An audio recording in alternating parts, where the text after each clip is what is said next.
really excited, obviously very proud of our governor and all the hard work he's done, but I'm really excited to be here with this panel. I think this is the topic of the day, of the year, of the decade, and we have some amazing experts with us. We have the Secretary of State from Rhode Island, right next to me, Greg Amore.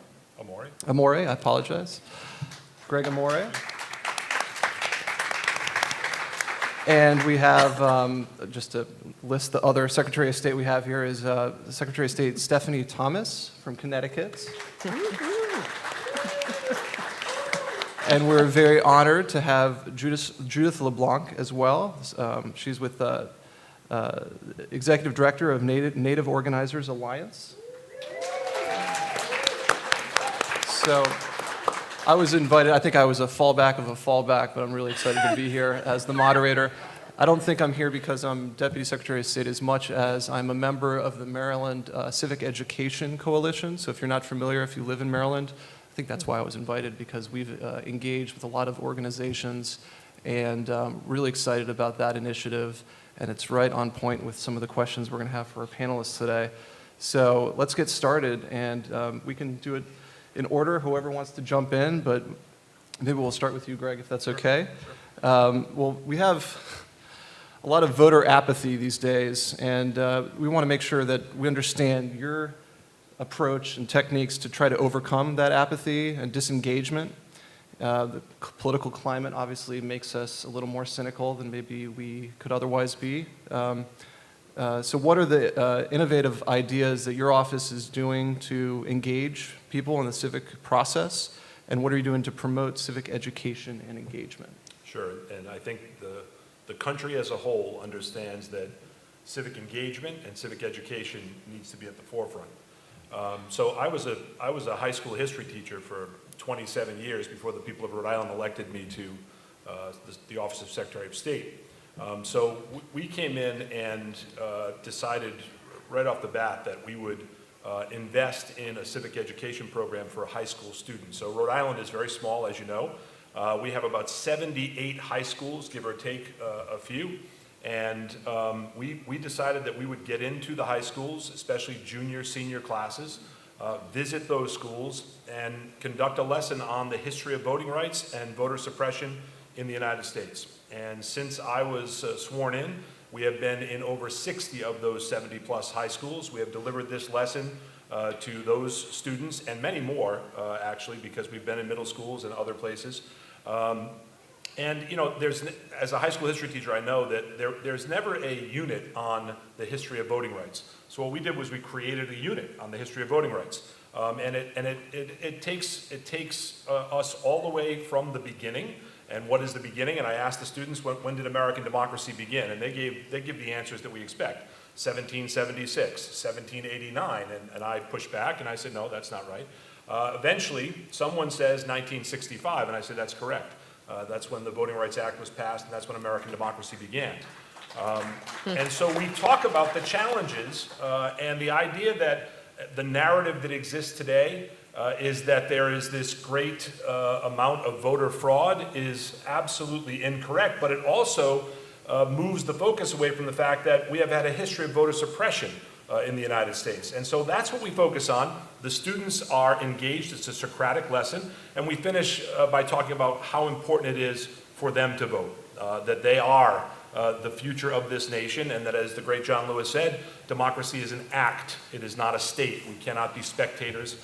And so my focus has been on young people, although we have done this lesson in senior centers and elsewhere, because we know that the next generation has only seen this vitriolic back and forth between the two political sides, and they have heard so many lies that we are focused on the straight up history.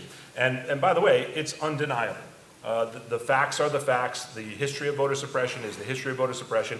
And then, you know, the final question is, what does voter suppression look like today? And inevitably, a student will say, well, maybe too few polling locations. And we're proud in Rhode Island that is not the case, but we go through the fact that, too few polling locations means less voters, and especially less voters who are economically stable because they can't wait in a line for 2 hours. They are unable to. They have to pick up their child. They have to get back to work. And so we think this has been a good foundational start to talking about what voting means in America, and we're proud of the program. It was featured in USA Today on the July 4th weekend. And we're going to continue it as long as I'm in the office. That's amazing. Judith, please. Do you have I know you don't run an office that has engagement, but I know you engage a lot of marginalized communities especially. We'd love to hear about your approach. So the Native Organizers Alliance is a national organizing and training network that was born out of the grassroots mobilization for the passage of the Affordable Care Act. Towards the end of that movement, the Indian Health Improvement Act was rolled into it, doubled the size of the bill, and we were organizing in communities across the country to press Congress to pass that bill. So we come out of a history, my organization comes out of a history of understanding the power of the grassroots and the significance of the grassroots impacting policies that affect our lives, all of our lives.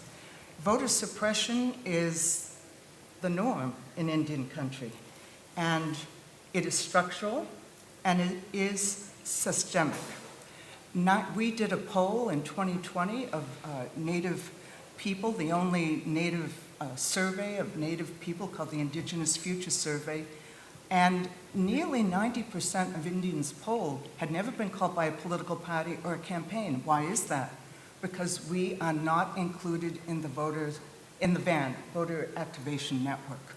And so although we just recently passed the 100th year of citizenship for Natives, the passage of the Snyder Act, which unilaterally conferred citizenship on Native peoples, the truth is we're dual citizens. We are the only peoples that have a collectively owned land base that have been self-governed since dirt.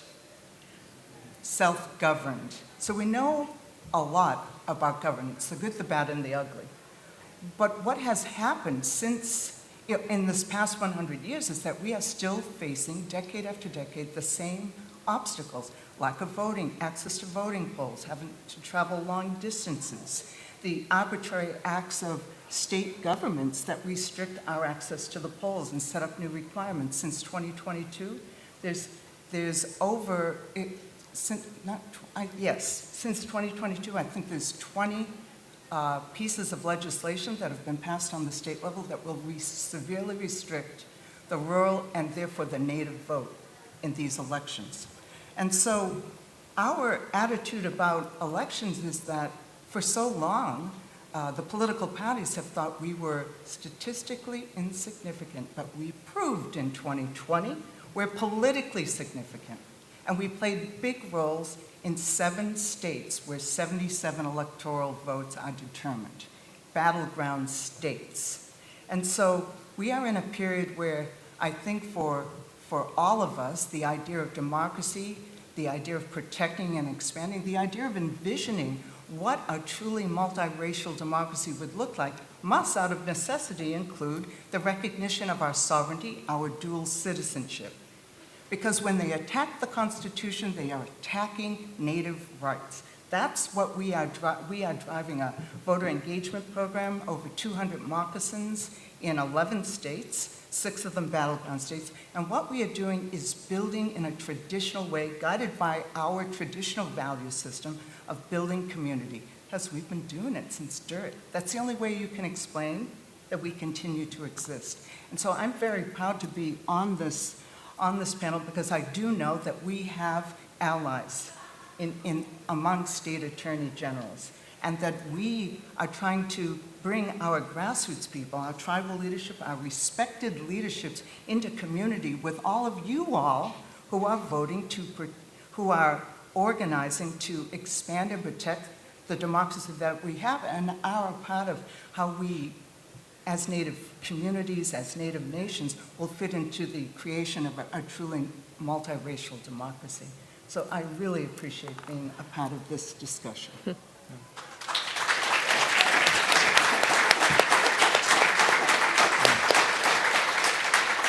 Secretary Thomas, we'd love to hear, I know you're not blocking any of the voting access in your state, but we'd love to hear your programs and efforts. Thank you so much. You mentioned the word or the term voter apathy, and that's one thing I try to push back on a lot. It almost feels like blaming the victim to me, because since becoming secretary, what I have discovered is that there is virtually nil civic literacy. I mean, how many of you think you know enough about how local, state, and federal government works? Okay, I see literally two hands in a full room. And I think that's the problem. In Connecticut, I look at our voter turnout. At the presidential elections, it's over 80%, almost among the highest in the nation. When I look at local elections, it's about 34%.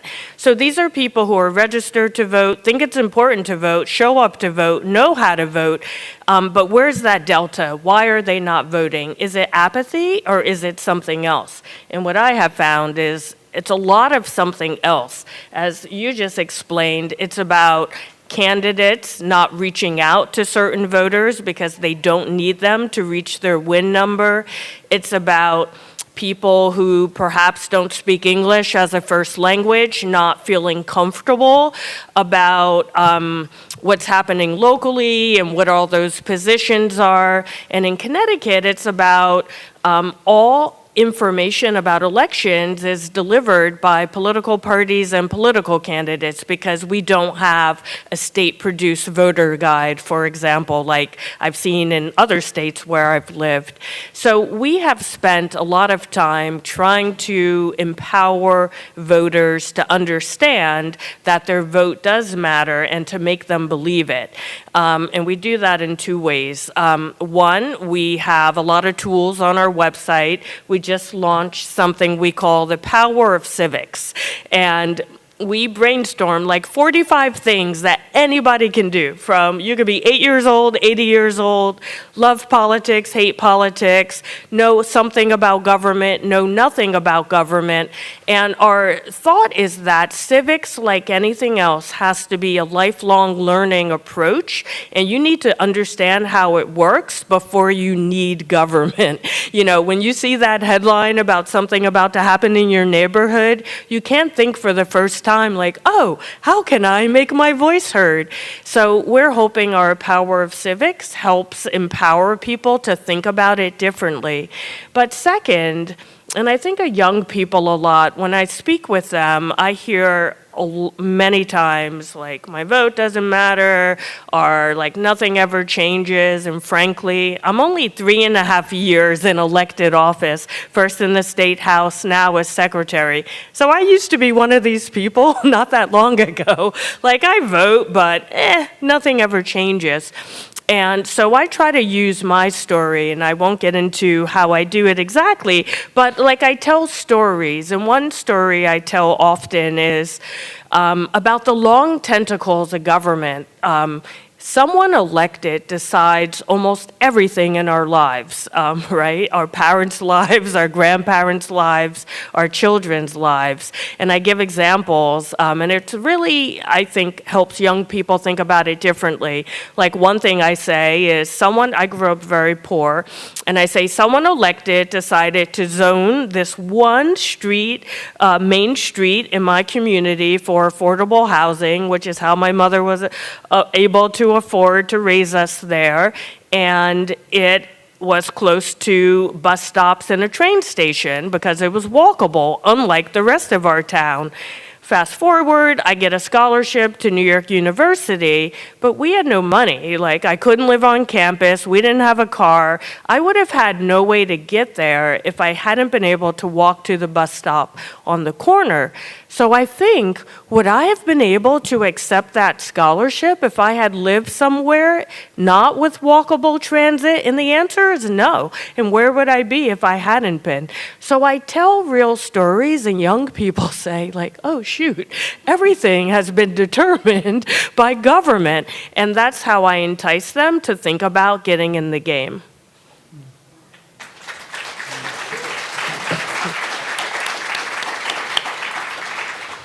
So I had two questions prepared next. I'm going to combine them because I think there might be some overlap with what was just said. But would you mind, starting with Secretary Amore, highlighting some of the challenges that you face with the implementation of your plans to overcome that apathy, and then connected with that, if you want to elaborate, when people say their vote doesn't count or people don't have time to engage in civic activities, what would your retort be to those types of attitudes? Sure.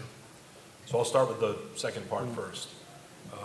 When I ran for the Rhode Island General Assembly House of Representatives in 2012, as an active teacher, I was correcting papers on the House floor before the session started. And I ran in a three-way Democratic primary and incredibly close race. And my two Democratic opponents were both anti-gay marriage, and that's kind of how they, we passed the marriage equality bill, but at the time I was running, they came out as anti-gay marriage. And I was the only Democrat in a three-way Democratic primary that was for marriage equality, which I found fascinating, but it was 2012, a different time. And that race was won by 61 votes, 61 votes. And when I entered the General Assembly, there was a question as to whether or not the Rhode Island General Assembly would pass the marriage equality legislation, and who won those primaries and who won the general elections would matter in that vote. And I'm proud to say my first vote as a member of the Rhode Island House of Representatives was for marriage equality, and it passed.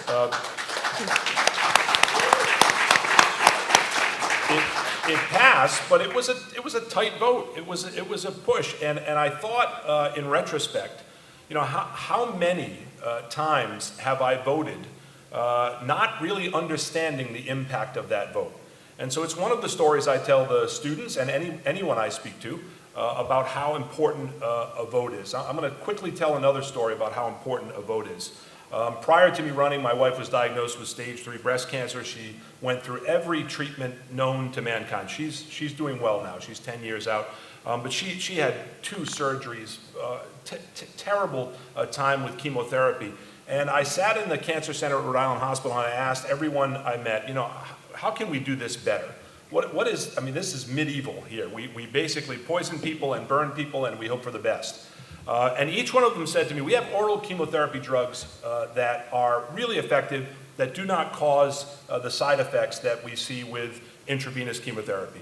And unfortunately, they're unaffordable, about $1,000 a month compared to a $25 copay for intravenous chemotherapy. So I went into the General Assembly wide-eyed and bushy-tailed as a freshman, and I said, I'm going to change that. And we worked really hard to get an oral chemotherapy pill passed, and I had lobbyists in the elevators telling me, kid, stop. This is not going anywhere. The insurance lobby is too great. And we kept pushing and pushing and pushing. I kept telling the story. On the last day of session, oral chemotherapy passed, and I reverted back to the 32 people that voted for me instead of either staying home or voting for someone else, and they had no idea what the impact of that vote would be except on marriage equality, because I was talking about oral chemotherapy as a freshman legislator.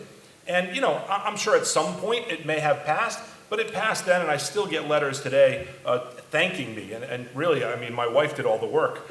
She opened my eyes to this terrible injustice based on the fact that the wealthy can get these treatments that the middle class and the poor, the working poor, cannot. And it's devastating. But those are the stories I tell to try to let people know, your vote really matters. Being an American is being an active citizen, and there's no better way to act. I tell the high school kids, by the way, I love a good protest. And I tell the high school kids, get out there and protest, get your signs, chant, do what you have to do, because young people have always been the conscience of this nation. But if you don't follow that protest up with a vote, then the protest is useless. And we are saying that in our lessons. We're saying that in our lessons. First question, just quickly. Part of this classroom visits that we do, we recruit students to be our civic student liaisons. And we have recruited over 80 in the first session, 90 in this session. And they come meet with our staff, and they meet with media folks and journalists and legislative leaders and community advocates and nonprofit leaders throughout the year. And then that culminates in a 3-day immersion. And to Secretary Thomas's point, we teach them about how to navigate state government, state and local government. And they spend 3 days, they stay in a hotel, they meet with the judiciary, they have lunch with the judges, they have lunch with legislators, they question the general officers. And it's challenging because those programs, and I'm sure you've all heard of Close Up, and many of you may have been on Close Up, but Close Up is expensive. And it limits the students who can actually participate. And we had a similar program in Rhode Island back in the 80s, but it was expensive. And so our goal was to raise enough money so that every student from our poorest district in Central Falls to our wealthiest district in Westerly or Barrington could participate in this program. We raised $80,000 through philanthropic efforts, unions, community I mean, there were people that wrote $200 checks for us. And these kids came together, they immersed themselves in state government. That's a challenge because people don't want to fund democracy efforts. And the head of our major foundation in Rhode Island, who used to be a congressman, David Cicilline, told me, I never thought that democracy would be kind of a charge word, that people would push back on promoting democracy, but here we are. So we had to work really hard, and that is a challenge, to make sure that every student has access to this program. We've just started another cohort. I think 42 high schools are represented, and so that's more than half our high schools where these kids are meeting each other. They're doing action civics projects. They're recruiting poll workers. They're registering voters. They're doing participatory budgeting, and we bring in the voting machines so they can vote on real ballots for the participatory budgeting. Those are challenges, but they're worth the effort. Sounds like you're overcoming those challenges beautifully. Very inspiring. What we could probably take home from that. Well, please, Judith, would you like to weigh in on that as well, some challenges, and then what do you say to people that don't think their vote counts? So I agree with the Attorney General. I never use the word apathy when talking about the Indian vote, because it is like blaming the victim, because the voter suppression that Native communities face is systemic. It's systemic and structural, and therefore we can do something about it if we're organized.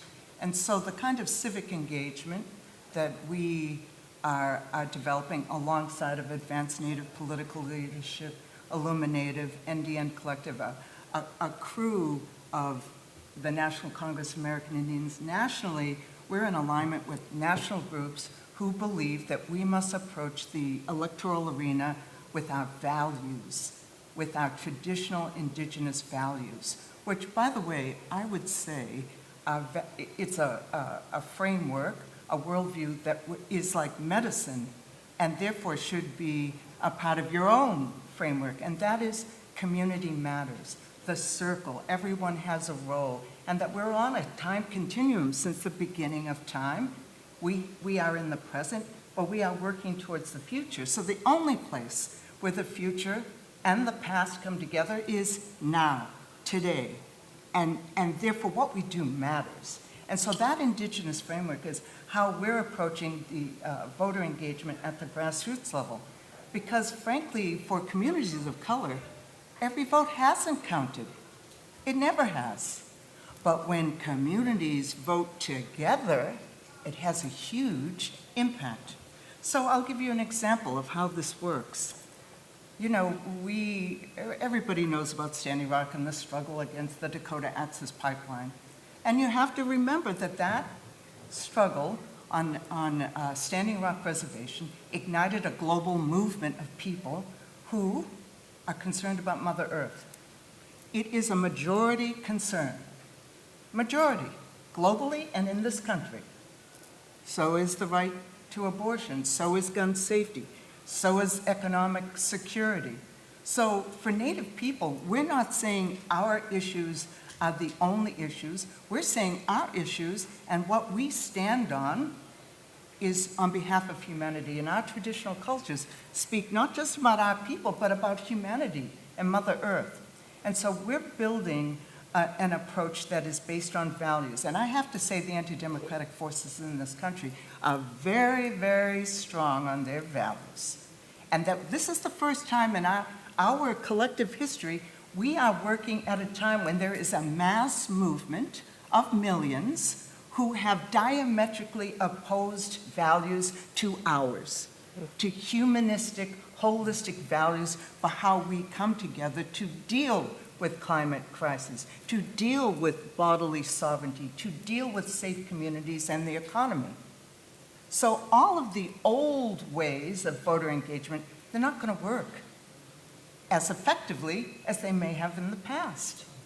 It is because we have to reach people with our values. So in 2018, I'll give you an example. After the Dakota Access Pipeline, we interrupted the dominant narrative of who we are as Native people in the 21st century. We showed the world who we are. 2018, the state legislature of North Dakota passed a law saying that you could only vote if you have an address on your ID. It got national news. You know why? Because it was a retaliation against the uprising to protect the Missouri River. Now, the struggle to protect the Missouri River at Standing Rock was a struggle protecting the water for 17 million people downstream. Not just the 10,000 Standing Rock Sioux water supply, 17 million people. So when that law was passed, the tribe invited Native Organizers Alliance and the Native American Rights Fund to go there to help lean into sovereignty, to do what city governments, county governments do, create addresses on the res, because on the res we don't have addresses. We have post office boxes. We organized over 100 moccasins on the ground from every community, aunties, uncles, told their folks and all ages, we have to fight for our right to vote. And we had a 94% voter turnout on Standing Rock in 2018. And what we had to do, the hoops we had to jump through, was that we had to go to the houses, and many houses on reservations have 2 to 3 generations, just like in Latino and Black communities, 2 or 3 generations in one house, and literally drive them to the tribal office, get new tribal IDs, supported by a university in California using GIS, create addresses, and then go to the county office to vote early, absentee ballot.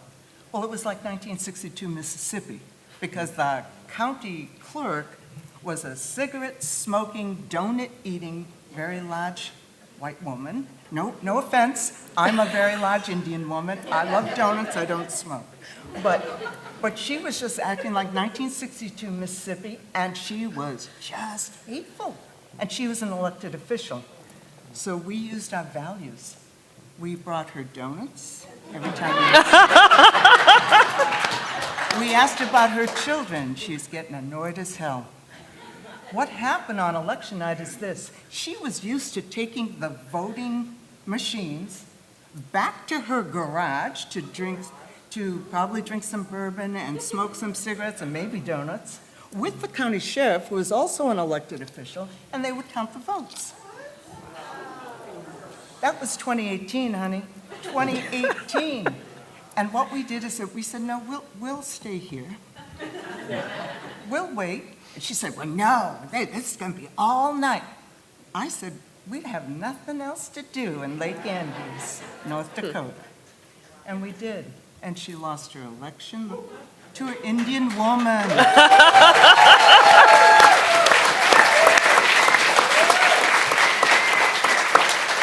But I want to say that is only possible because we organized the grassroots. It was organized engagement. And people saw this as their standing rock. Young people told us, we were waiting for the next standing rock, meaning a prayer camp, to lean into being indigenous.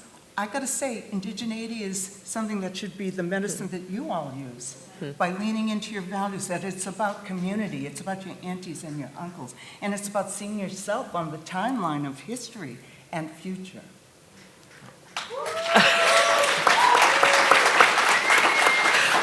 One, how can I follow that? And two, I will never think of donuts the same way. But you've brought up something really important. That's what voting is all about, values. And I really feel that we are losing this game of a representative democracy because we have laws, and it seems like more and more, that actually do not reflect the values of the majority. So how do we shift that? Civic literacy, right? We have to get in the game.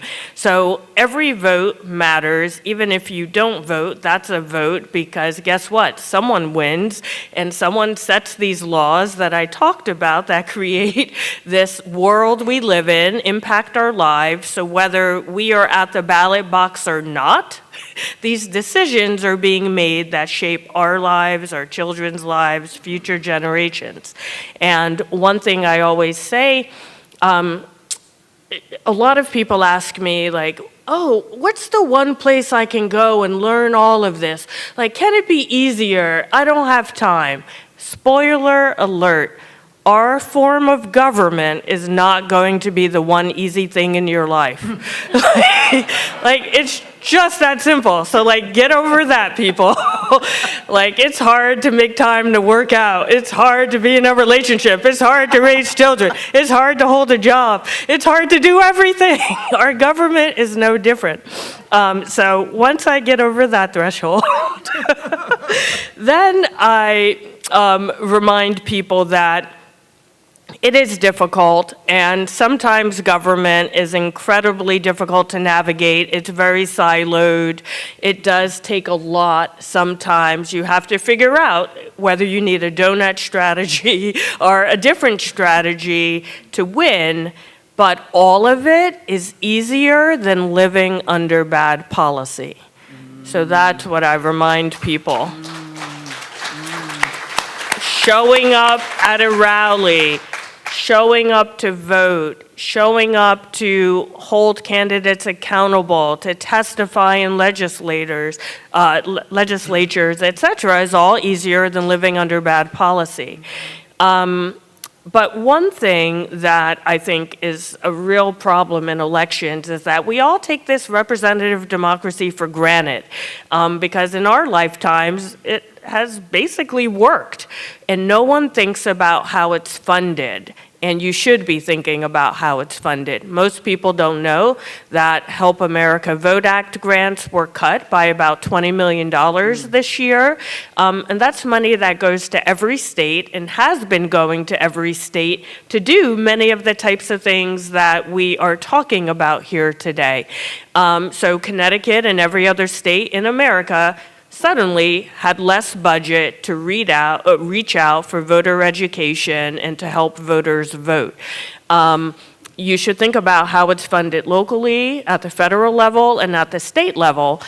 People are always shocked when I tell them in Connecticut and many states, we have no funding for anything related to community outreach or community engagement. We rolled out early voting for the first time in Connecticut this year, yay. And we received $0 to educate the public about it. And it's why we have undergone so many civic programs, but from partnerships to the Power of Civics I talked about.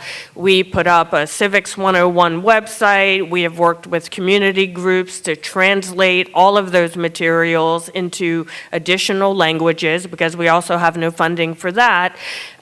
We started a program with local, statewide businesses or state businesses to help spread the word about civics, and on and on and on, but that is because there is no funding.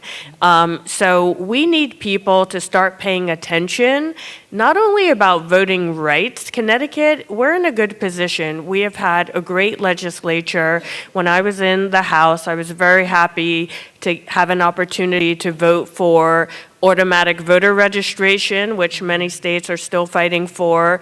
Obviously, early voting. Also, we codified a lot of the components of the Voting Rights Act by adopting the John Lewis Voting Rights Act in Connecticut. And same-day voter registration. We have a lot of very strong laws in place to protect voting rights, but it doesn't matter if no one knows about them. and people don't know. So I encourage everyone to look into how your elections are funded, because we need legislators, and there's not that many like Greg Amore in Rhode Island when he was in the legislature who were fighting for these things. So we need you to join that fight at all levels of government and help us increase civic literacy. That's wonderful. So I have a question real quick, show of hands in the audience. How many of you have signed up to be poll workers or have recruited poll workers? Impressive.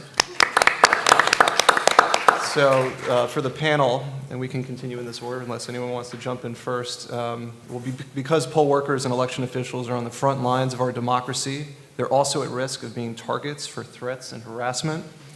This has led to some election workers exiting those roles and has contributed to the reluctance on the part of others to work in elections. What are you doing to recruit and retain poll workers and keep them safe? Let me briefly just say Maryland passed a law to make it a crime to threaten poll workers just this year, so that's in effect now. And if anyone feels threatened and you're a poll worker or election official, please make sure the State Board of Elections is aware of that. The State Board of Elections in Maryland really runs our elections. The Secretary of State's office has a role, but please, if you're a Maryland resident and you feel threatened, there is a law to protect you now. So. Yeah, it's really an incredible challenge, because while in Rhode Island we have not seen elections officials or poll workers threatened, we have seen them harassed, and pretty significantly. And you know, the news media covers the entire nation, and so Rhode Islanders watch what is happening around the country, and they say, why would I want to do that? Why would I put myself, my family at risk by serving as a poll worker? You know, what we try to talk about, and our student group has recruited poll workers. Many of them are poll workers. They recruited poll workers from their schools. We try to talk about how patriotic it is. You know, we have a tendency to talk about patriotism in certain ways, but this is a patriotic service, right? As important as any patriotic service, to serve as a poll worker, elections administrator, to preserve and protect democracy. I mean, we have to start being inspired a bit, right? There has to be some inspiration, and we have to talk about serving as a poll worker in the broad sense of service to one's community. And it doesn't pay well, and you can be harassed, and you can be threatened, and it's intimidating, but it's so important. And so we've engaged in a few efforts. Our student group is working very hard, and many of them will be at the polling places this coming September and November. We have created an initiative because we are also the business services outpost for the state of Rhode Island. All businesses register with us, and they maintain their business with the Secretary of State's office. We've partnered with our business leaders to try to convince them, and I know we have a few on board already, but we hope to continue to convince them to give a paid day off to their employees so that they can serve as a poll worker, and we're going to launch a more intensive effort soon. But there's a system in place that is incredibly restrictive. Same poll workers, the woman with the donut, she's been there forever, right? So to expand into areas of business, students, Vet the Vote, which has done a great job of recruiting hundreds of thousands of poll workers, because those folks then go home and into their workplace and they talk about the system.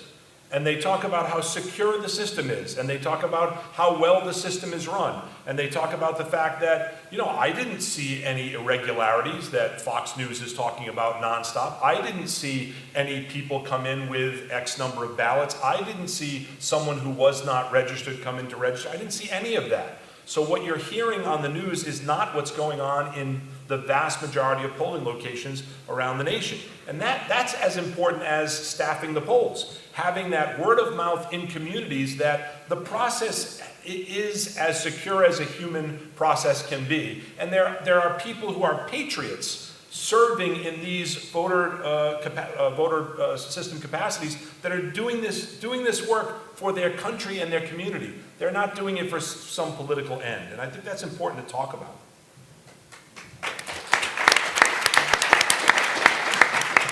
I know Governor Moore would agree with you on the call to service. I think it's really important to give people the, the kudos that they deserve for serving in any capacity. So. I think one thing that is critical in 2024 is to understand the context of voting. And the fact is that political violence is on the decline. Whenever political violence happens, it jumps out at us. And it's painful and hurtful and scary. But political violence overall is on the decline. But what is dramatically increased is the threat of violence. And that is voter suppression. That is narrative voter suppression. So we have to kind of do what Mr. Amore is saying, or Attorney General Amore is saying, that we have to get people geared up to go as an act of service and protection of our communities, to go to be poll watchers, to be on site, to be there encouraging people to exercise their democratic rights. So, for example, we need to use every means necessary. In Montana, in 2020, there was a situation, and I think that we will see this in a number of the states where Native people are concentrated, like Arizona and Nevada and Montana, Wisconsin, Michigan, places like that in rural areas where it was reported that their guys showed up with pickup trucks, not Indian guys, with guns, with rifles, hunting rifles, just to sit across the street from a polling place. So people started using social media. Indians love social media and are on their phones. So we don't have a lot of access to broadband, so we're on the phone, right? And it was being reported. And some people were saying, stay away from that polling place. They're going, they're going to shoot us up. An organizer that we worked with there said, oh no, let's go. Bring your aunties, your uncles, your grandmas, we're going there. And they did, and those fellas drove off.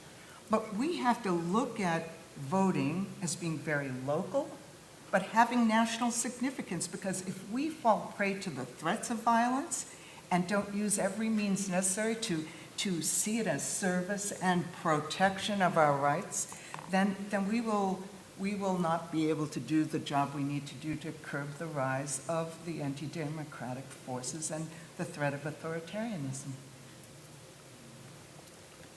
I love following you. I basically co-sign everything my co-panelists say, but so in 2020, I was on the ballot and I was going to my various polling places in the 3 towns I would have represented.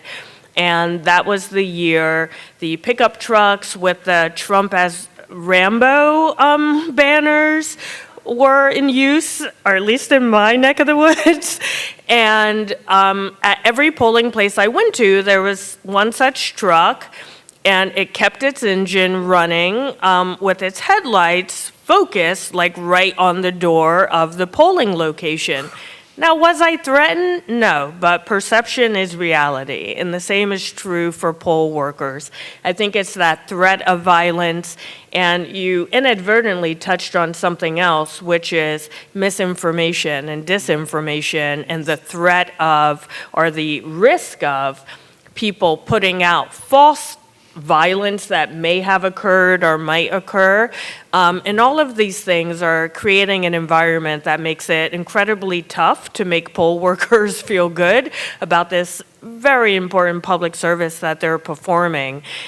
So we knew that, of course, coming in last year. So we have been very intentional on creating a listening ear, basically. Like, I consider myself the psychologist of our election workers, but giving them an opportunity to express their concerns, things they've seen. It also helps us stay on the pulse of what's happening.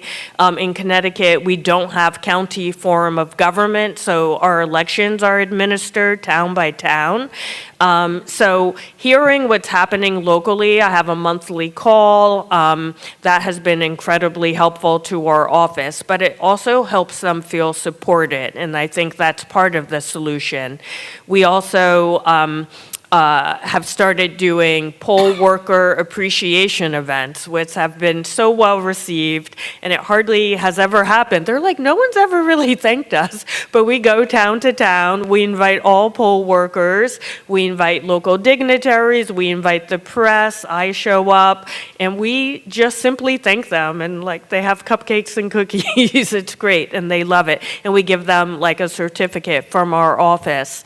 And in terms of recruiting the next generation are all new poll workers, because I think we need more poll workers that look like all of our communities, and that's not the case in Connecticut, I would say.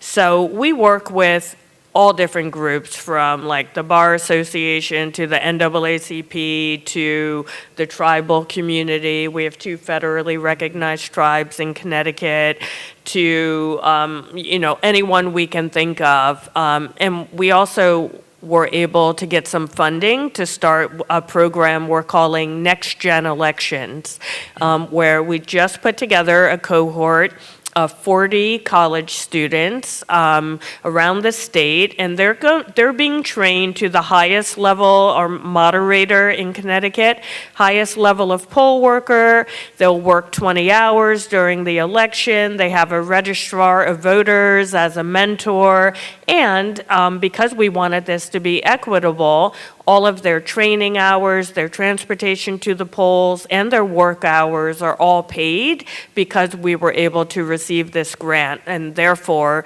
people who maybe might not have been able to be a poll worker in the past can do it. And hopefully, we're building in the next generation, because we have so many poll workers who have been doing it 10 years, 20 years, 30 years. They're tired, ready to step down, and we need a whole new workforce to come in.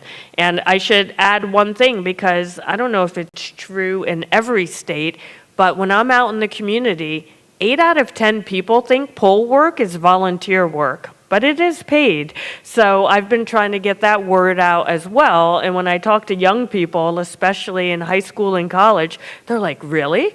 And it's better paid than most of the college jobs. So that lights them up a little bit. So we'll see. I'm loving these answers. I could try to continue with a ton more questions, but I think we'll just have one more, and then we'll open it up to the audience. So this is related to what we were just mentioning about misinformation, malinformation, disinformation. Over the last few election cycles, it can create voter confusion. And so mistrust in our electoral system. What are your offices doing to ensure voters have accurate, trusted information and about how to vote, as well as the issues and the candidates on the ballot, and if not your office, then just your broader community? Sure. So when we came into office, we found that about 22 of our 39 cities and towns, we are the smallest state, were not on a .gov platform, which was beyond my comprehension. So we engaged in an effort to work with those cities and towns to make sure that they transitioned to .gov. Now we're, I think, 3 away from 100% compliance. And I say that because we want to make sure that the public understands where they can go for good information. And if it's not a .gov, or in our case, sos.ri.gov, or something that is official, a government official site, then that information should be questioned at the very least. And the full information can be found at those .gov sites and at our sites. We've been very intentional about making sure that we have very clear, plain language, multi-language information for voters who may have some doubts, and then will come to those sources for that information. At the same time, we have gone on tour around the state, and in many places that we have had these voter information workshops, Rhode Island's a very blue state, but we have some red communities. You know, my guess is that Donald Trump will get 40% of the vote in Rhode Island, and we have some folks that are, some of those communities will be 75% Trump communities. And we've gone into those communities and other places and talked about the process. And we've talked about the process from start to finish, and our elections team has sat and answered questions until there are no longer questions, to put a human face on what has become this cartoonish discussion around elections. And I think that's had an impact. Now, we haven't changed minds, but we have put a human face to this process, and it's had an impact, and we'll continue to do that. And then the other thing that we've been really intentional about is making sure that the underrepresented communities in Rhode Island are a focus of our information outreach. And so we are on Spanish-speaking radio stations all the time. We are putting our advertisements in hyper-local publications. I will go on a podcast that has 3 listeners if it means getting information out to our voters where they are. And I think that's really important, right? I mean, it's one thing to have your website and have this information there, and then it's another thing to make sure you're getting into communities and meeting voters where they are, and having that discussion with them about what is real. And I think when you have a 10-minute discussion about the mail ballot process, it's very difficult for folks to push back once the explanation is given in detail. We've been voting by mail for decades. It has only become an issue when someone lost. And that's incredibly un-American, right? I mean, people talk about American exceptionalism. I taught U.S. history for a long time. American exceptionalism is we have school shootings all the time. That's certainly exceptional to the United States. But one of the great American exceptionalism historical examples is the fact that we had peaceful transitions of power outside of post-Civil War America, with really nobody questioning the electoral process other than the suppression that we've spoken about today, pushing back on that. And this is incredibly dangerous. And I think it should be talked about in that context, how dangerous this is. And again, I'll go back to what I said earlier.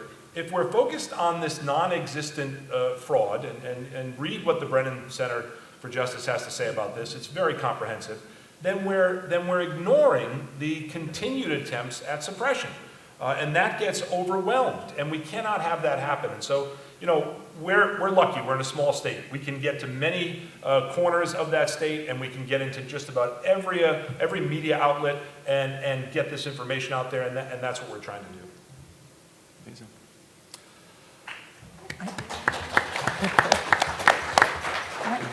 I think one kind of framework we have to operate from is that although there's a mass movement of millions who have diametrically opposed values, there are people in that mass movement who we can get to question certain premises. And the work that is being described in Rhode Island is just that kind of work. Look, humans, the brain, you can hold 2 diametrically opposed ideas in your brain. I love my partner, I hope he's not watching. I also sometimes just want to slap him across the head. But those 2 feelings are in my brain at the same time sometimes.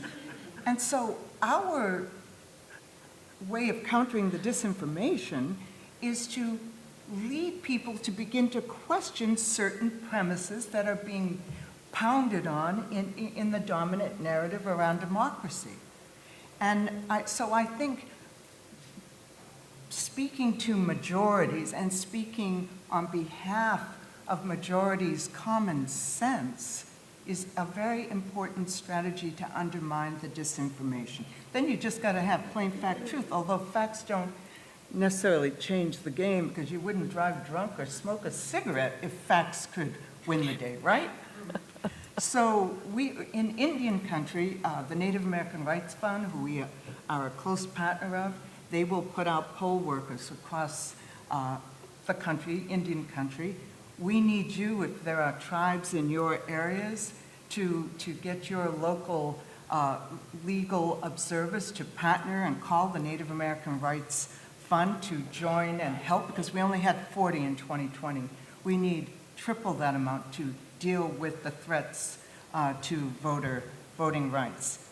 Native Organizers Alliance, in partnership with Illuminative and National Native Narrative Change Organization, they work with kind of the influencers. I call it the native glitterati. We work with the sweaty folks on the ground, so we're a good team. And we will be putting 200 moccasins on the ground in 11 states. And we will pay them $20 an hour, 20 hours a week, for 19 weeks. Now, raising that money is difficult. And we have raised about $1.5 million.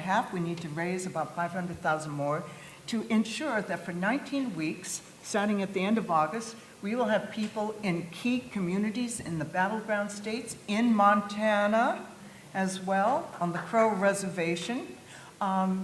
We will have people there educating people about not only how to vote, but why to vote. Because elections don't solve the problems we face. They create the conditions under which we can organize and solve those problems.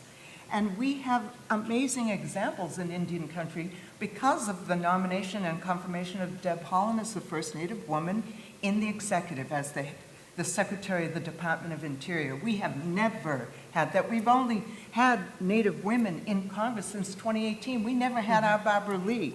We never had our Maxine Waters for our children. And so we are leaning into the fact that Deb Haaland, that representation, or the representation in Congress, is not a destination. It is a way for us to create conditions for us to build power, to change the policies. Under Deb Haaland, for example, she has limited power. Limited power, let's face it. You have limited power. But with community, with organizing and putting the wind beneath your wings, you all can do amazing things. Deb Haaland created a working group to study the impact of racist, misogynistic terms being used as place names. And the outcome is that after 8 months of study, we already knew because of the scientific analysis, that using the S word for over 700 federally recognized geographical locations is damaging to all of us. It denies Native women our humanity, and it doesn't help white people understand the nature of being truly holistic in our democracy and being truly holistic as people, to understand the true nature of our history. And so we believe that educating our people, working for 19 weeks on the ground in Indian country in 11 states, will make a contribution to all of y'all's struggle for democracy and the right to vote. But I have to say, the most important thing that we can do is to build alliances. Because if you live in Connecticut or Rhode Island or in the state of Minnesota, I'm gonna quote Attorney General Ellison. Go meet with your Secretary of State. If you have attorney generals and secretaries of state that are like them, go meet with them. Develop a voter protection plan now. Now. Thank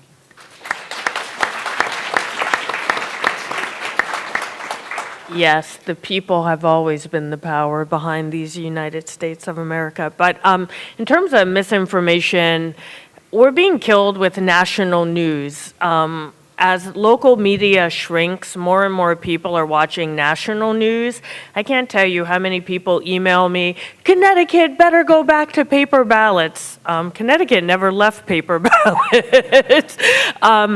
So misinformation, disinformation, and malinformation, we are certainly doing all the things Secretary Amori described. As the first Black secretary in Connecticut, I also have sort of a lot of street credit, if you will, going to underrepresented communities and making sure they understand. I too will go anywhere. 2 people could be there. I'm like, hey, let me teach you about this. It's great. Radio, webinars, etc. So we're trying to educate people about what to look for, you know, how to spot AI, like what's a deep fake, all of that. But the biggest threat, I think, this year will actually be misinformation, which is all of us spreading information inadvertently that is not correct. There was a study done in 2020, and I think it showed, I don't remember the exact numbers, but something like 33 of the top-rated disinformation posts were shared by people over 30 million times. That's 33 posts. There was an article in Forbes magazine a couple of weeks ago about one influencer group linked with Russia.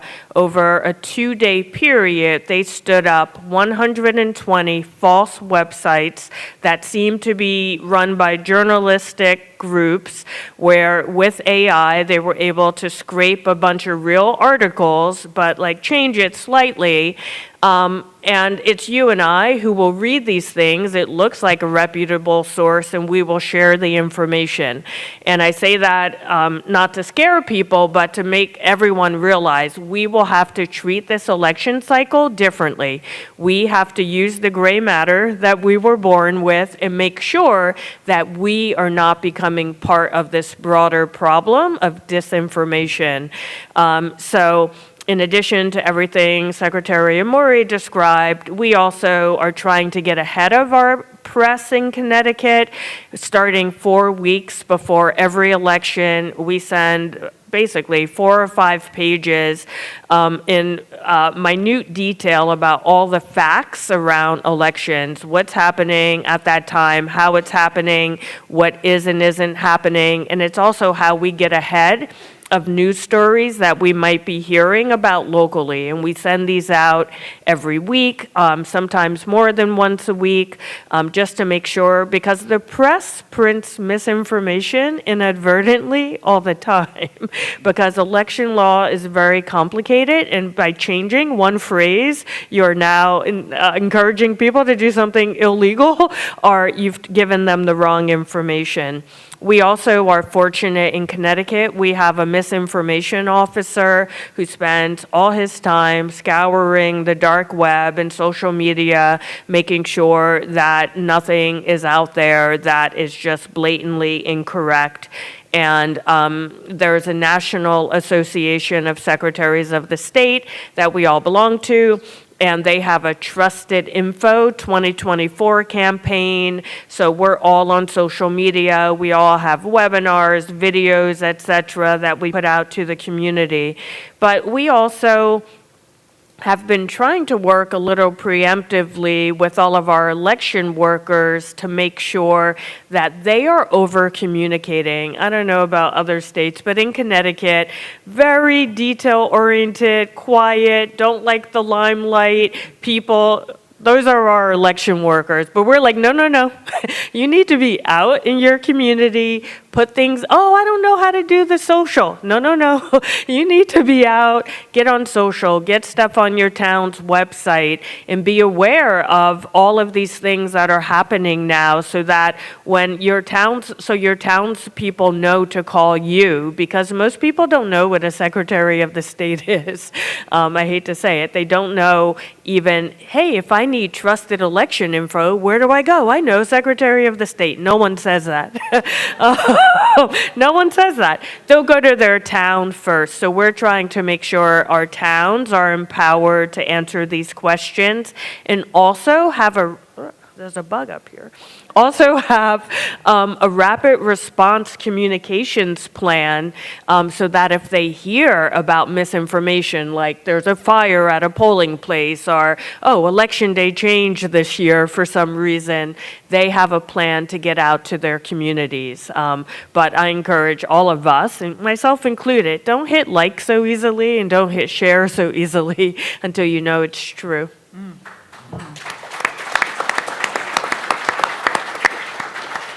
Well, we want to open up for questions. I did want to highlight in Maryland, there is a new resource, a portal. If anyone encounters misinformation, they can report that to the State Board of Elections, and then they can investigate it and make it public that there's misinformation.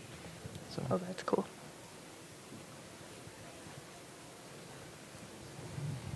Okay, hi. So I live in Reno, and I don't know if you've heard about Washoe County, but, okay, yes. The commissioners voted not to certify the election. They are currently being sued by the Nevada Secretary of State's office, so they would do their job. But one of the commissioners, after the suit was filed, said, oh, I actually want to reconsider. They are meeting this Tuesday to reconsider that vote. I have 3 minutes to give public comment. What would you suggest for messaging to encourage them not to cave in to the unfounded rumors that the right-wing hate machine is generating and do their jobs? Thank you. I gave you a motion, did I not, call the Attorney General? I think you're on your way. I think what you said here is valuable. I think we have to always lean on the truth and talk about it, right? It's important to talk about the truth and what the process is and how the process works, and that it has worked not perfectly, of course. Nothing is perfect, but I think that's, most people are self-reflective. Most people, they might not be in real time, but most people are self-reflective, and I think that the truth has a way of making its way into the consciousness. Again, and Dr. King said it, right? The arc of the moral universe is long, but it bends toward justice. I think the truth. I think what we try to teach our students in our civic education program is to take a breath, focus on the truth, no ad hominem attacks, no hyperbole, make it a straight case on the facts and let your case stand on the laurels. Because we get lost sometimes in the passion of the moment and we get derailed into discussing things that are not our case. I think that's the best advice. Yeah, and if I could just add to that, definitely I think data and information more important than feelings, right, when testifying.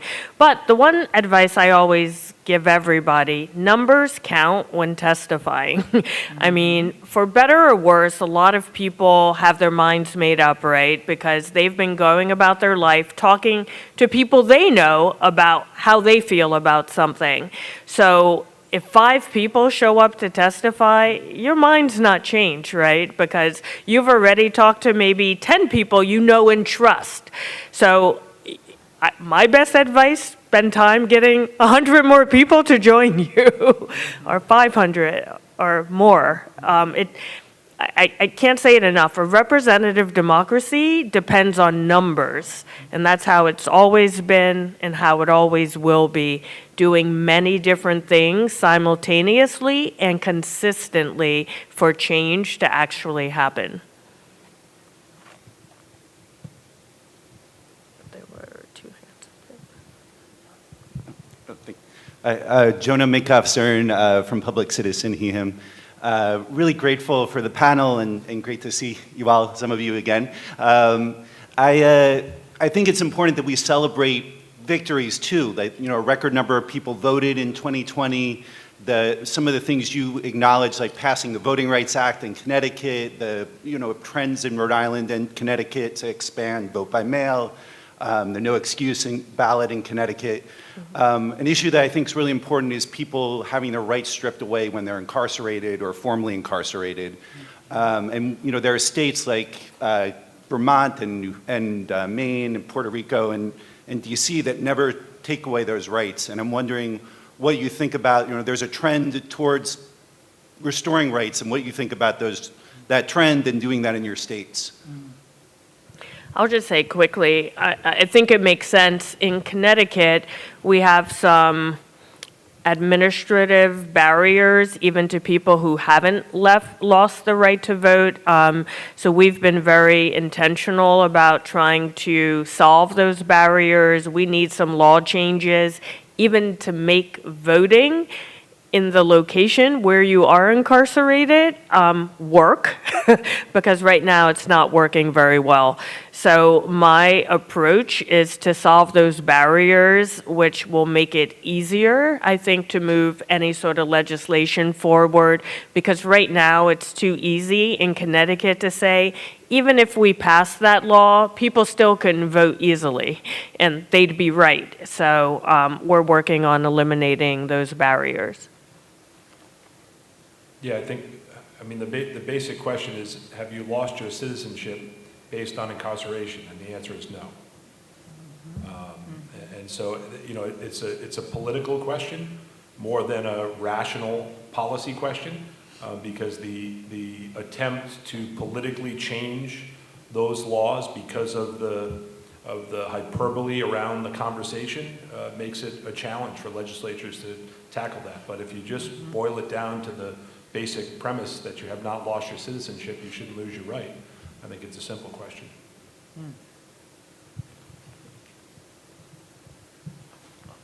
Oh, okay. I'm with the Tennessee Holler, and speaking of which, we have the highest percentage of disenfranchised black folks in the whole country in Tennessee. There was just a push to send out letters to recently naturalized citizens, warning them that it's a felony if they vote, even though that's not a thing in Tennessee.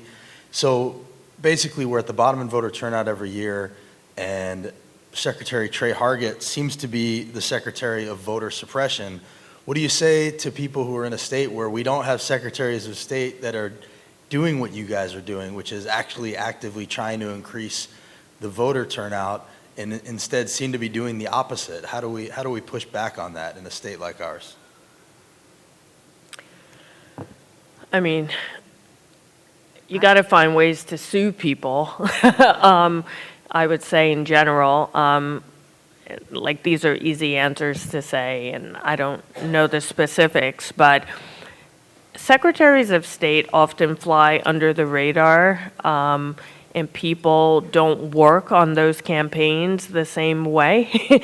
They work on other campaigns. So when there is an alternative candidate out there, getting volunteer support, getting funding, et cetera, so that perhaps more fair-minded secretaries can be elected, that's important as well. But most election law is law, so the secretary has some discretion to do some things, but maybe it's a law route that you need to pursue to change some of the laws so that the discretion is less harmful. And in the state of Tennessee, you have a very strong and vibrant pro-democracy movement. And the struggles in the state legislature have inspired people nationally and have helped to illuminate how grassroots community needs need to be at the center of how our elected officials work. And so I have confidence that the movement that's developed in Tennessee will be able to challenge and contain and quarantine any attempts to limit the democratic rights of the people. It's difficult because we get to a point by 1980 where the Voting Rights Act was continually renewed without issue, right? Bipartisanly renewed. And we're at a point now where it's been torn apart time and time again through both legislative and legal action.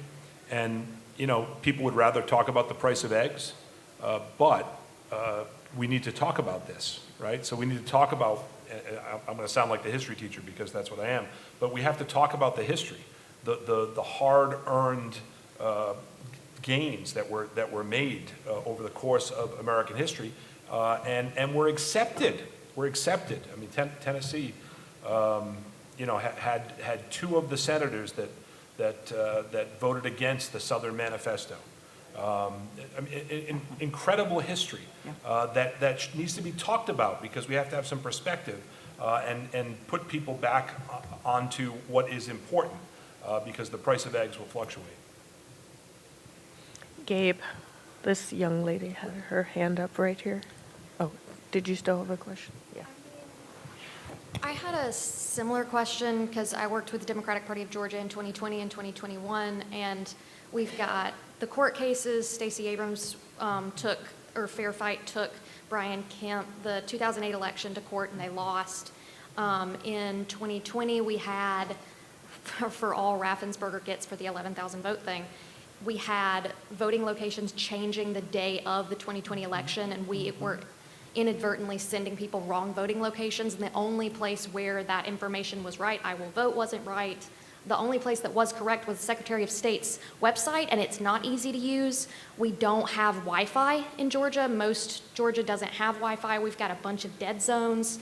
So even when you get information to people like in person, those canvassers have come for like months and months, and then the day of the election, the information is wrong.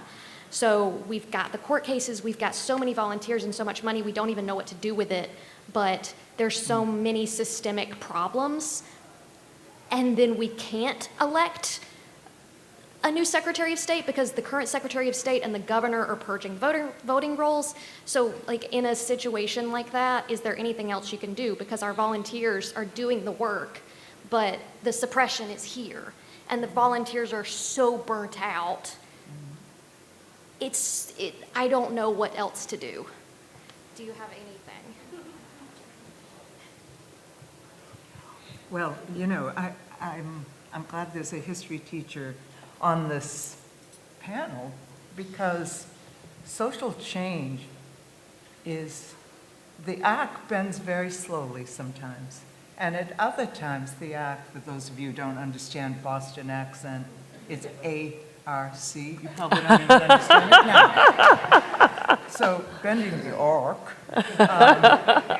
is a very long and painstaking process.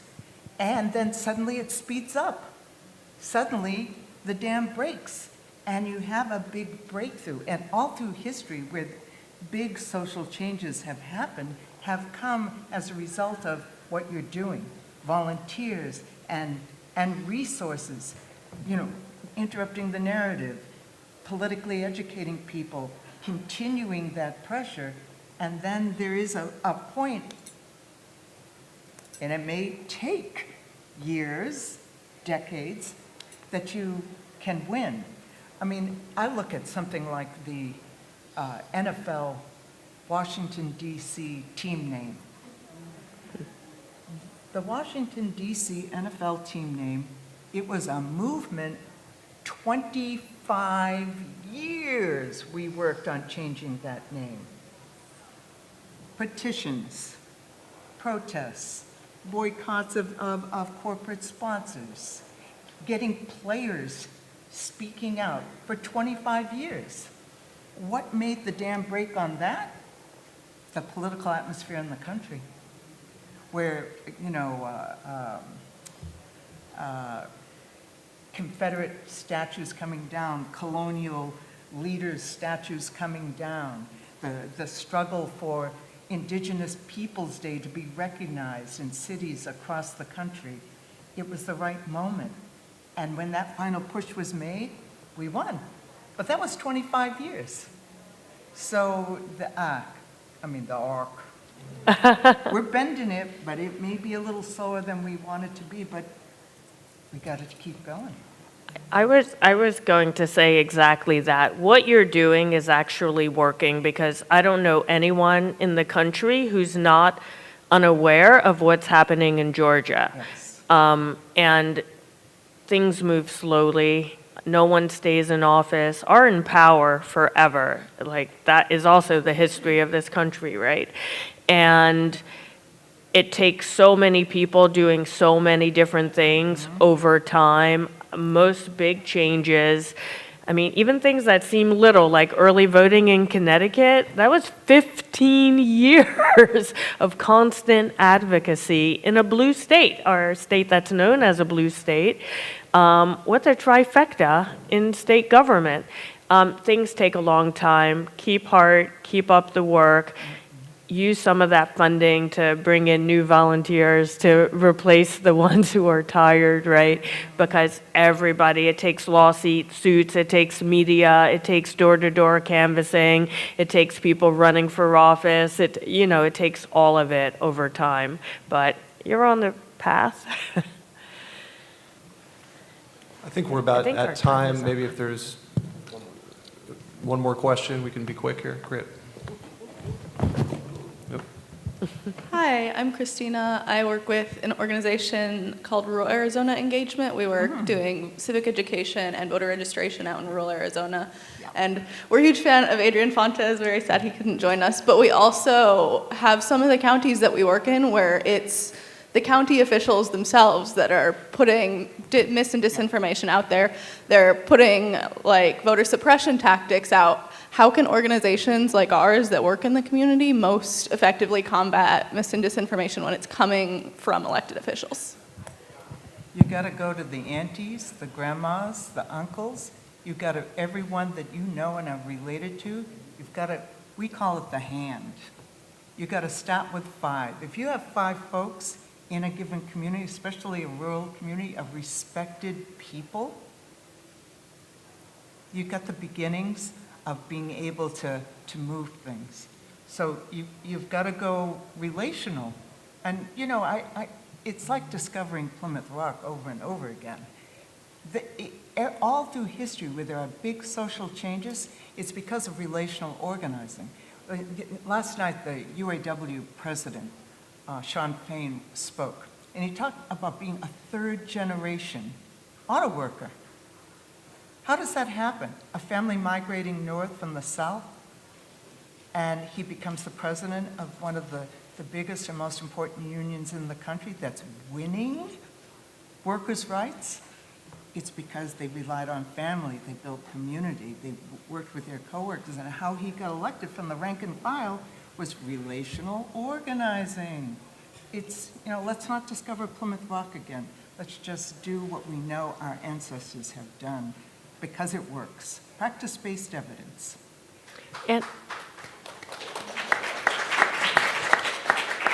And sometimes the community is not aware, so don't let these things, you have a great Secretary of the State who Yes. can elevate some of these practices. And I don't know what the laws are in Arizona, but in Connecticut, if someone's doing something that might be against one of the federal or state election laws, we can report it for investigation.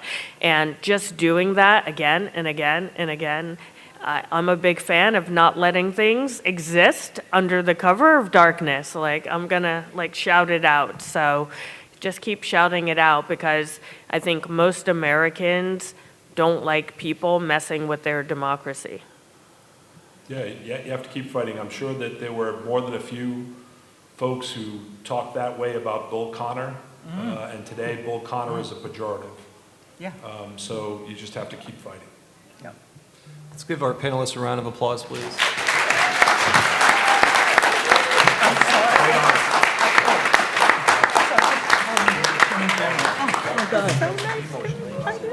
Listen, I'm good.